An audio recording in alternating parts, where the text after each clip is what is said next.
So before I start the discussion, just one theme that you heard, and really that is why this series was created, is this idea of being a responsible business leader. This idea that many of the graduate students have read about in Conscious Capitalism, what our mission talks about in the triple bottom line, that you could do well and do good, that they're not mutually exclusive, to make money and to be civically engaged.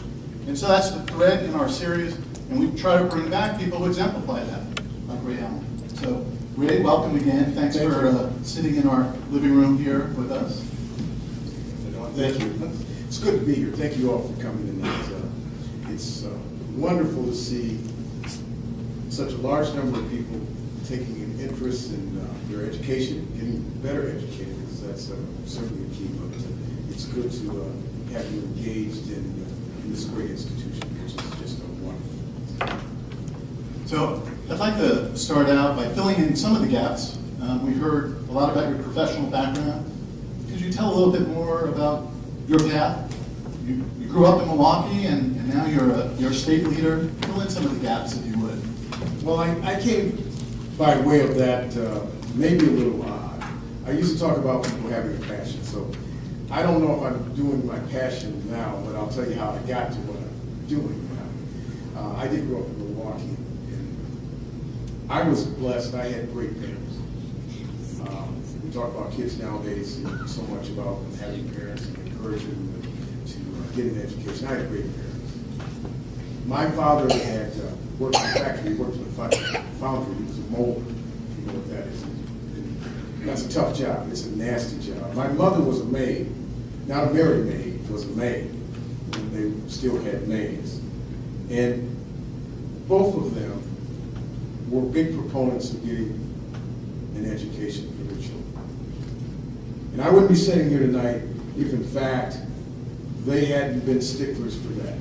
Because I'll not tell you that I was waking up every morning saying, I want to go to the University of Wisconsin, then I want to go to Cardinal Stritch, and so I can go and do something great. I just wanted to go play and have fun. If it hadn't been for my parents, I wouldn't be sitting here. I'd probably be sitting in Waupun or Portage or some other place. So I owe them everything for their tenacity and their willingness to sacrifice to make that happen. And what I would say to start this out, if it can happen for me, it can happen for you. Because I didn't burn up any books. I'm no smarter than anybody else. But there for the love of God and some parents who guided me on the way. And there's some other people that helped do that too, and we'll talk a little bit about that later. But it's that guidance and your own willingness to focus on what you want to become that really takes you forward. Thanks. From talking with you a bit today, I know you've had quite the varied experiences in the public and private sector.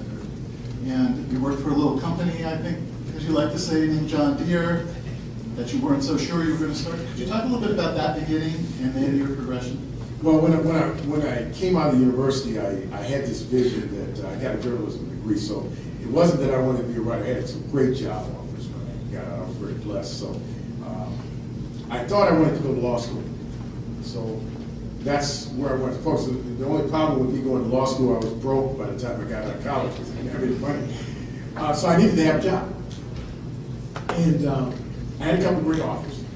One of them was here in Milwaukee at Channel 4 at the time. So that was a big deal to me, be able to come back to the hometown, be on TV. That was the peak. So I turned it down because I really wanted to go to law school, and I knew if I came back here and got on TV, then gosh knows what would happen. I never went back to law school. So I ended up taking a job with I call it a little company at the time. It was called John Deere. They made tractors and did agriculture and stuff. I had never been on a farm, so I didn't know what the heck they did, other than what they explained. But it sounded like a bunch of nice guys there that offered me this wonderful opportunity to come work for their company. I said, well, this is the job I'm taking, because I know I'm going to hate this. And I come to John Deere, there was not, the darkest thing in there was probably a shade or a lamp or something. It was just a very non-diverse company that did agribusiness. So I knew I wasn't going to like it. I did end up, and to their credit, staying 13 years and doing very well in their system, and I never got back to law school. So along the way, you decided to come back to grad school at Cardinal Stritch. Could you talk a little bit about that experience and how it impacted your trajectory? I did. I thought I needed to enhance the skills. You know, I started out as a journalist, so now I'm doing this management piece, so I needed to enhance that a little bit. So Stritch at the time when I went was 1985 was their first cohort of their outreach. So we were in the first cohort in Madison, and it was a management, my MST management, and it was a unique opportunity to enhance those skills, to get education on how to manage things. I started out in financial services with Deere, then ended up managing, but I thought I needed to enhance those skills. And it turned out to be a wonderful experience. I think much like many of you, you build these relationships in the cohorts that they're friendships that last, I think, forever, but they're great friendships. They're great opportunities, and I would encourage anybody that's in one of those, the people that you go to class with every day, people that are in those cohorts, are a tremendous resource. Let me explain to you why that is. That years later, when I decided to go into business, and Mark talked about me owning a newspaper, which I've now sold to the Courier, but I also own stores in the airport in Dade County. And one of the members in my cohort was a banker. And he was the guy that helped me get financing to open those stores in the airport. So it was those kind of relationships that, later on in life would come to help me out. So you have been in many realms. Talked about private, public sector, owning, working in state government, and now for many years in the leadership and management positions, making a lot of decisions. You talk some about how you see your values infused in that decision making. How do you align that? What you believe in and what you do each day? Well, I think it goes a lot to missions. And the biggest thing in life is communications. I don't care what kind of relationship it is, your wife, your girlfriend, your children. You've got to communicate your expectations to them. So when it comes to values, values are interwoven in missions. And whether it's a company or whether it's, at our agency, we have a mission statement that contains the values that we want to be. We want to be a reasonable regulator. So that's a value that we want to impose in the core of what we do. And we spend a lot of time communicating that. At the airport stores, we want to be the best and number one in customer service. Because without the customers, we're nothing. It doesn't make a difference how smart I am or I'm not or whatever else we do. If those people don't repeat, come into those stores and buy things, we're not there anymore. That's a value. So we instill in our employees that our value is that we're going to be friendly, we're going to be engaging, we're going to be customer usable. That's a value that we talk about every time we meet. And the same is true in the state when we talk about our value of being a reasonable regulator. But it all boils down to communications and expectations, and then holding people accountable to enforce the values. I just want to follow up on that a little bit because it's been apparent to me throughout the day what a skilled communicator you are in knowing different audiences.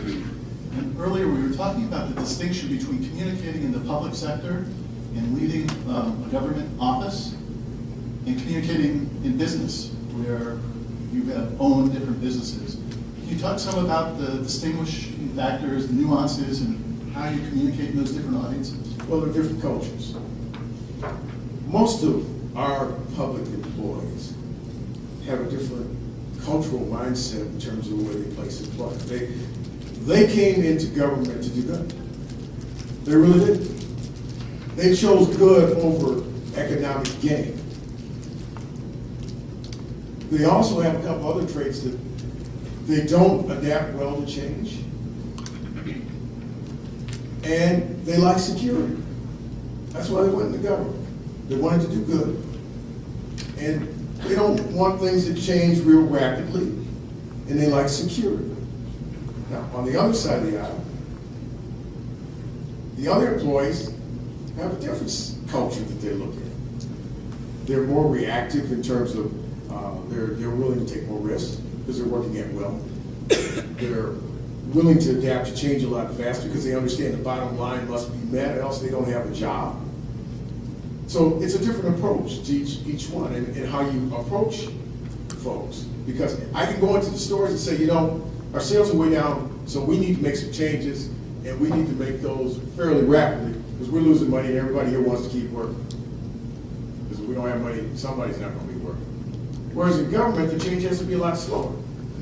Because people will migrate, they know they have to change, but it's just a cultural difference that you have to continually reinforce the change and explain to people, whether it's on public or private, why you want to change. Not just because I walked in there and just said, today we're going left instead of going right. You need to explain to people why you're making a change. And people ultimately want to do what's good, what's right, and they want to be successful. And if you explain it well, they'll move and they'll change. So along with that, you're doing a lot of hiring, I would think. So you're hiring for the state, you're hiring in your companies. So aside from a Stritch degree, what else do you look for? Well, I think there's a couple of things we want. We want people that, I would say, I think one of your students in class today asked this question. I said, you know, there's no real brain surgeon stuff to this hiring process. If you do a couple of things. One, come in looking decent. Let's come in looking decent. Be able to communicate well.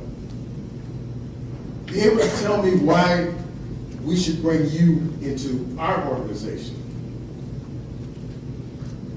And secondly, come in with an attitude that you want to learn and know something about the place you're interviewing with. That's always helpful. So not only when we ask you questions, why don't you ask us a couple of questions? Because it indicates that you have at least read something about the organization you're asking to hire. But I think the communications part is good, you know, answering complete sentences, et cetera, et cetera. I don't want to be, and look fairly decent. I'm not going to tell you you need to come in like a suit and tie like I'm looking. You can come in blue jeans.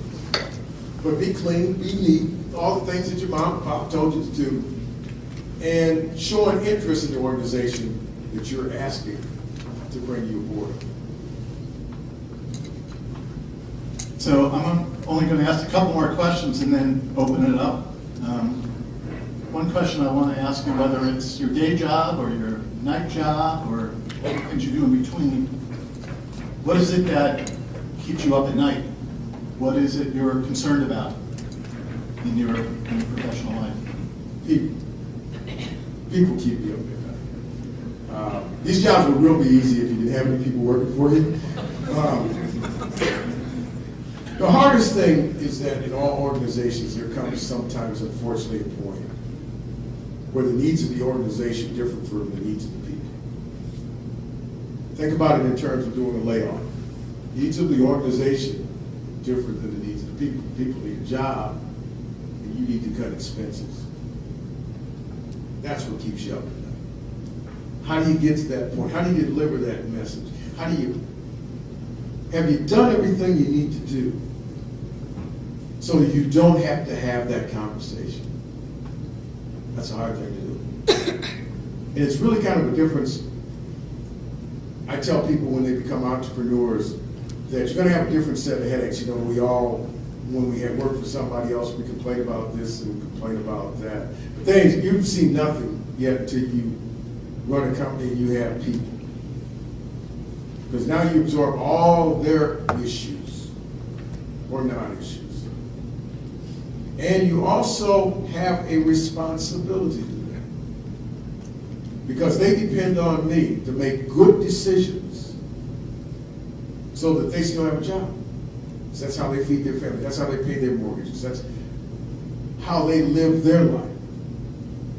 So it's most difficult when the needs of the organization differ from the needs of the people. I'm going to leave the tougher finance questions to some of our other faculty and students that might be coming, but I'll give you more of a softball before we lead into that. you've asked a number of students today, or challenged them to follow their passion. And you have been engaged in the community in a lot of different ways. You've served the community, whether it's a school board, a variety of boards and civic engagement. Where's your passion in that? Is there a particular issue? Well, I think I have an issue, I know, for myself. And let me say this, you know, I told some of the students today is that at 18 and 19, you don't know what your passion is. You'll find it, but you might not know, because what you think is important today might not be important tomorrow. And I think with most of us, with the exception of a few, you know, you want to be an artist, you want to be an actor, but for most of us, the passion finds us. So for me, when I had kids, and I was disappointed in the school district, I ran for the school board. That became my passion. I never wanted to depend on any one entity, because I like security too. So whenever I'm signing the back of the check, I know I'm working for somebody else. So I wanted a greater level of security. So I started my own businesses so I could sign the front of the check. Now there's different risks there. But it allowed to have another income flow, so I wasn't dependent on one. Now, certainly I would say, as I told the business students, that, you know, going into businesses, everybody's got great ideas, and it's the people who can put all the other pieces around that great idea to make it happen. And one of those is they have to take a temperature for risk. And I know, and I use the example of our airport business when we went into that our build out, when we took over the contract at the airport to build 5 stores, was a substantial amount of money. It's more than I had laying around, quite frankly. So we had to go back and for me to leverage everything I had. Houses that were paid for, everything. Now you don't do that by yourself. So if you're going into business, you know, if you've got a partner, you've got a relationship, you know, both of you have to be in agreement on that. Because there is a heavy risk on that. Because every business doesn't work. You know, we all believe we're going to be successful. Sometimes they fail. And you got to be prepared for the failure. Now there's high reward if it's successful. But there are decisions underneath that for entrepreneurship that are substantive. So I remember going back to my wife and telling her, says, well, this lovely house we got, I got to go get some money on that. You know, it's cars that we own, I got to get some money on that. And you know what, you're not taking any vacations for a couple of years because we're not going to have the money for that because we're going to invest all that money in these stores. Now, I wouldn't have done that if on any of those she had said no. Because there's a risk there. The risk is that if those stores don't work, houses go on, so are the cars, and we all have 3 or 4 day jobs working and stop and go. So I think in life, you've got to have partnerships, whether they're business partners, whether they're your relationship partner, they become important for support. Because what my wife told me, says, if that's your passion and you believe you can make it work, then that's what we need to do. I'm blessed to have her. I'm blessed that the stores work. But remember that always take in all the information you can. Because and your risk tolerance becomes important on all these things. So, you know, for those of you who want to be entrepreneurs, you know, they teach some great things here. The other thing is you got to know thyself and know your risk tolerance. And gosh, get all the information you can before you go forward. We were fortunate. We thought we did. We believed in ourselves. We believed in what we could do. It worked out great. Things don't always work out great. Some things I invested don't work out great. This one did. But you got to know yourself and know your own risk tolerance. So I'm going to invite you to stand up. We can stretch a little bit and come down. So I want to open it up to questions. I'm curious, I'm going to just ask you all a question first. And Ray was talking some about entrepreneurship. How many folks here are in the midst of starting their own business or want to within the next 3 to 5 years? Great, it's good to know. So let's open it up for questions. Who'd like to have the first question? Sure. And when you ask the question, if you can just stand up and project some so we can hear you. My name is Dwight Weathers, EPA student. What's the name of your company? The airport stores are called Parodies Shops, same as yours here. Parodies is like McDonald's. It's a franchising opportunity in most of the cities. The newspaper was the Madison Times, it's still the Madison Times. It's just owned by Courier Communications here in Milwaukee, which is now, I believe, the largest minority communication company in the state. And I'm very proud of them. They're great. We were very proud that we could sell that and keep it minority owned. So we have 4 stores in Dane County Airport. I think Mark Wade has 4 or 5 here in the airport here. There's another African-American guy that's a partner at the airport here in town. So it's, entrepreneurship, if I may, on your question, is an interesting thing. My parents, as I told you, came from very humble beginnings. And they told me everything I needed to know that they knew. So I was at a little disadvantage than the Rockefellers and other folks because their parents came from better beginnings. And they had a broader spectrum of what they knew. So they gave their kids more options. At your age, I would have never thought that I'd be running a State Department overseeing financial institutions. I never would have thought I'd be running stores in the airport. I never thought I would be running the newspaper because it wasn't what they knew. So I think one of the things that I would encourage you on anything on the entrepreneurship, you have to fill in the blanks. It's like at work when you know what your skill set is, you have to find other people that have a skill set that you don't to be a good complement. So use the networking here, use all the alumni here to fill in that blank to expand your options. Next. Question. Yeah. My name is Jalonia Barnes. With the roles that you play, what type of leader are you in each one of them? Well, that's a tough question. You know what? I'm the kind of leader that knows how to follow. Because I think good leaders are good followers. I never believe that I have the technical expertise in all those areas. I mean, there are people that know marketing better than I do. I got better accountants, I got better lawyers, and I'm not a lawyer than I ever would be, and I know how to take advice. Now, what I have to do is make decisions, and ultimately, the decisions fall on me, and I try to make good decisions based on the advice that the people give. So I would say I'm the kind of leader that knows also how to listen.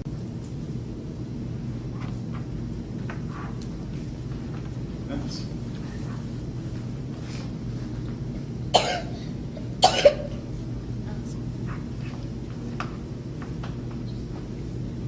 Hi, my name is Portia Rice.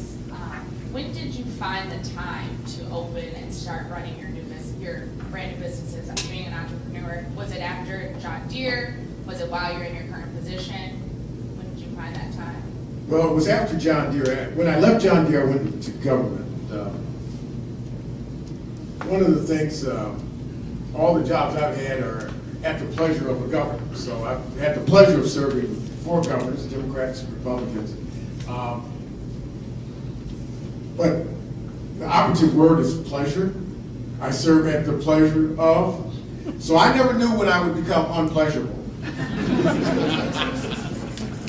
So I always looked at other opportunities. Remember I was talking about passions?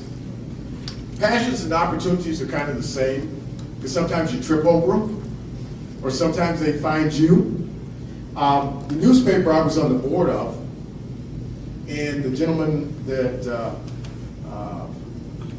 had majority ownership just decided one day he didn't want to do that anymore. And there was an opportunity.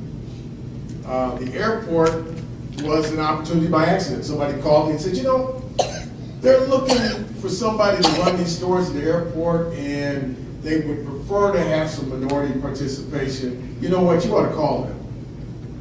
And I did. Now, I didn't know anything about airport retail. So I had to go find partners that knew how to do airport retail. So those strategic partnerships are important. But to your point, I did them simultaneously with everything. You know, you do things in life. For instance, if you participate at church, if you participate on other boards, you find time to do that. So it's a matter of what's your passion. If your passion is to do things that economically develop you, then that's what you find your time to do. We'll have a faculty member ask one. I'm Barbara Fisher, and we had spoken earlier. I told you that one of the courses I teach is the MBA 522, which is a finance class. And one of the questions we get into are the ethics of payday loans. And that's one of your areas, correct? I mean, you're Yes. responsible for that. So if you could just share a little bit. Well, I can't speak to the ethics of, let me tell you the practicality of it. Payday loans fit a market because the traditional financial institutions have decided that's not a clientele they want to address. So you've got two factors in payday loans.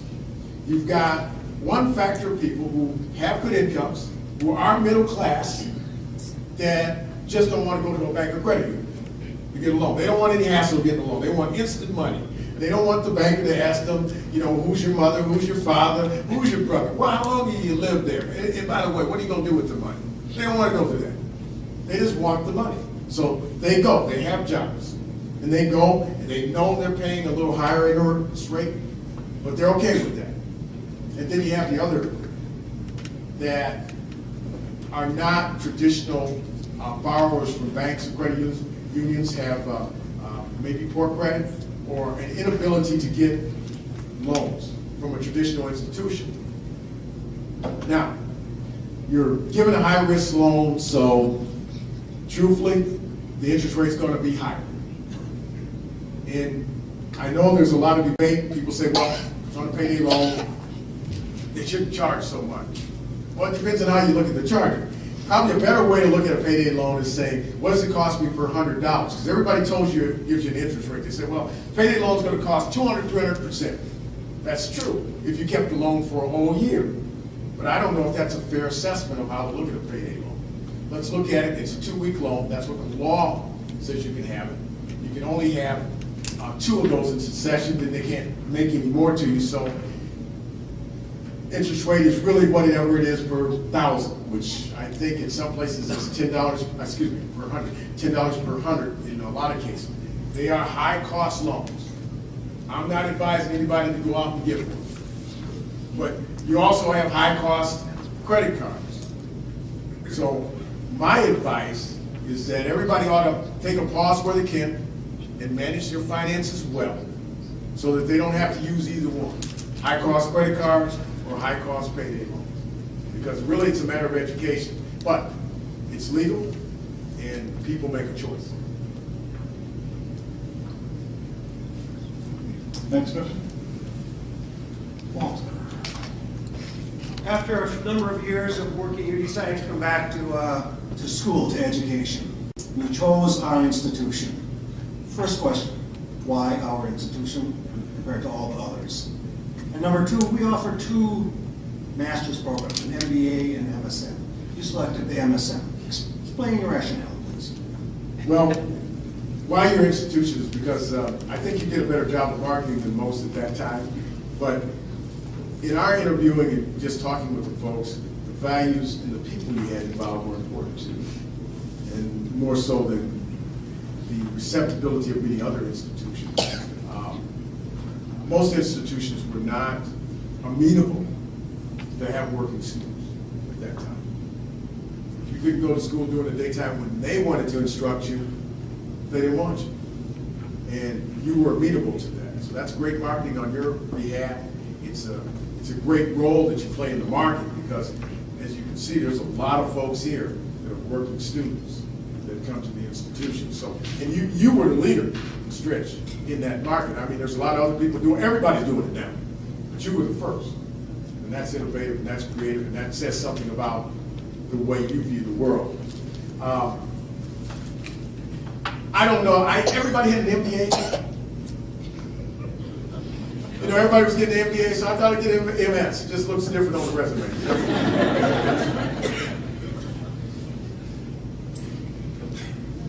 Other, yeah.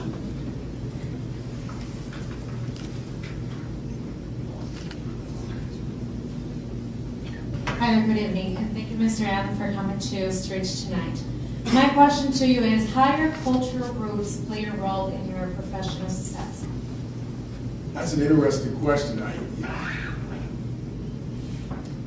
I think values, if we define cultural roots as values, I think the values my parents instilled in me. Hard work, be ethical, be honest.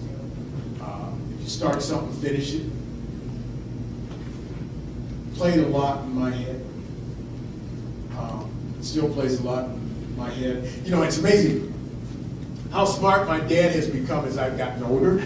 Because I thought he was really stupid when I was young. But I think just the values of family, commitment, the values this institution has about caring about people. You know, you don't want to do stupid things. I try to make decisions, sometimes even in the businesses that we make decisions that we could do some things that might stretch and gain us economic growth faster, but they're too risky. Because if they fail, I know it's going to affect the people that work for me. And those people, again, depend on that check for their living. So I don't want to do things that adversely affect them. So it comes back to that value system, that if you care, my businesses are in business to make a profit. I'm not going to tell you I'm doing any social work other than trying to be a good citizen and a good business owner that treats people fairly and equitably. I'm not there for social work purposes. But nor am I there to rape their livelihood. So you try to balance that with your own value. Because I always look at how would I want to be treated. So if I treat somebody like I would want to be treated, then I think I've probably done a pretty good job. Because I want to be treated.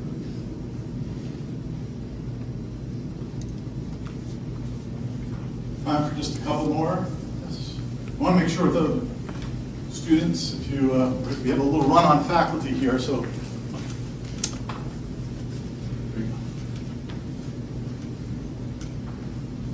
Good evening. As students, we're taught about the importance of businesses establishing a mission statement. One of the things I like as I walk through the doors is the importance of establishing a personal mission statement. Could you please elaborate on the importance of a personal mission statement? Well, you can't instill values if you don't have a mission statement, whatever it may be, because it defines how you function, how you operate as an organization, how you operate. You know, we all really have a mission statement of our own. We just don't always write it out. But from a business standpoint, that mission statement guides how you're going to hold people accountable. Because you can't hold them accountable for something they don't know. You can't expect from them to do what you want them to do if they don't know it. So everything kind of gravitates off of that. So the mission statement becomes kind of the roadmap that the employees follow, that you follow. And it's important that you follow your own mission statement. If we say we value respect and you disrespect the employees, well, it's out the window. So you got to follow your own mission statement as an owner, as a manager. But it sets the road of how you're going to function and how you're going to measure their performance and what they're going to be held to. People like to know what's your expectation so that they can do it. It's only fair to them and it's fair to you. But I think most mission statements, you got your business kind of piece, but I like to believe that good entrepreneurs weave in there some personal values of how they're gonna respect their customers, how they're gonna respect their employees, and an ethical way of how they're gonna function. Gosh, you're quiet. I'm going to ask you one last question from me. So you've got a couple hundred students here who are seeking a degree. What's the most important thing that you think they should take away along with the piece of paper? What should they leverage? Relationships. They need to leverage relationships. Remember I was talking about earlier, the best resources you have are the ones sitting next to you, people that you know. Now, they may not know everything, but they might know somebody who knows what you need to know. And all of us, you know, people can come up here and say, well, you know, I've accomplished this and none of us did this by ourselves. We had some help, we made a call, somebody guided us some way, got us to some place.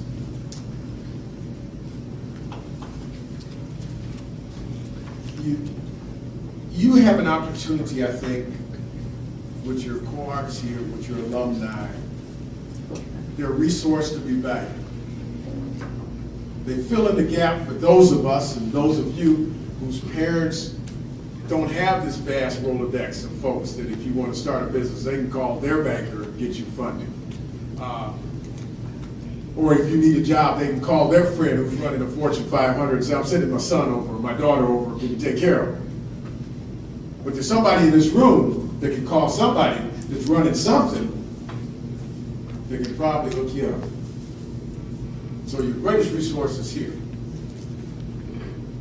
And your ability to interact. And one of the weaknesses we've got, I think, with our new labor force is their inability to communicate and interact with one another on a real human basis. They'll go back to the desk and email somebody that's one cube over instead of walking over to their desk. The written skills are really bad. I would say everybody should really work on their writing skills, because in business we do a lot of things, we still write it out. And you've got to write it out so other people can understand it. So even if you do a business plan, that banker or whoever's loaning you money has got to understand what you're going to do to make a judgment on whether they're loaning you money. So it becomes very, very important. And no, those text abbreviations don't work. You're going to work in teams. That's the new world. So you've got to work on your interpersonal skills. I know we don't like to do that much anymore. Everything's pretty quick, pretty fast with text and do all the other things. That's wonderful stuff for some personal relationships, but it doesn't work real well at work. You're going to have to know how to collaborate, articulate, and interact in a reasonable manner to be functional. Because if we can't do that, we're not going to hire you. Everything works in teams. That team evolves, it moves around, but it's always collaborative efforts. So you're going to have to learn to be good citizens. If you're not, you're going to have to be interactive citizens. Because that's just the way the world is. The other thing is that you're going to end up probably changing jobs quite a bit, because that's the way things are now for young folks. And half of you in this room are going to have jobs that don't even exist right now, today. So you're going to have to be flexible, be able to adjust, and always continue to learn. Because the world is changing just that fast. It's the days of myself and my dad working for someplace for 30 years and getting a watch or a plaque or whatever they gave out. That's an old thing. Let's go on. You won't be able to do that. But what you can do is have successful careers if you're always willing to learn, listen, and adapt. One last question. Oh, I just want to say, I graduated in '83 from Maastricht, and I've been doing social work for 30 years. And now I pretty much made what I can without going into management because I make more than most managers doing various tasks, you know, in that field. And so I had started my own consulting business about 3 years ago on a small scale. So now I'm ready to take it to a higher level, so I'm going to probably retire in about another 2-3 years and go work maybe for another government entity or just work on my own doing some consulting and trying to help my daughter start her own business, doing OSHA and inspection, self-inspection. Okay. So what advice would you give for a person who's starting a second career? Well, you start the second career when you got the first career. You're starting on that. That's the easiest way to do it. You know, as you know the old saying, don't give up your day job. But you build those client bases while you're working. And yeah, it takes time. Somebody asked the question of that. It does take some time. But you start building up that client base so that when you make the transition, you've got a base to work with already. You're not just starting cold. So you're on the right track. You're on the right track of building that client, doing a little bit now. Because you want to transition out softly. You don't want to fall out. You just want to transition out real softly. So, you know, if you start a second career, you start engaging a little bit. If you want to teach, then you can start teaching a little bit ahead of you leaving your day job. And then maybe by the time you're ready to retire, you can then maybe teach on a more level. I'll just use that as an example. You're doing it all the right way. That you're transitioning out, so you just start doing a little bit at a time. Comment? Yeah, I just want to thank all of you. I want to thank you for being here, not because of me. Being here because you're involved in educating yourselves and learning. That's important. And you're going to have some ups and downs, you know, as I was telling some of those young people.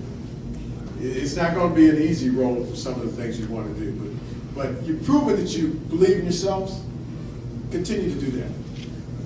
Continue to do that. On my wall in my office, I'll close with this, there's a plaque that says, what you are is God's gift to you. What you become is your gift to God. Become something special. Make God happy. Thank you all.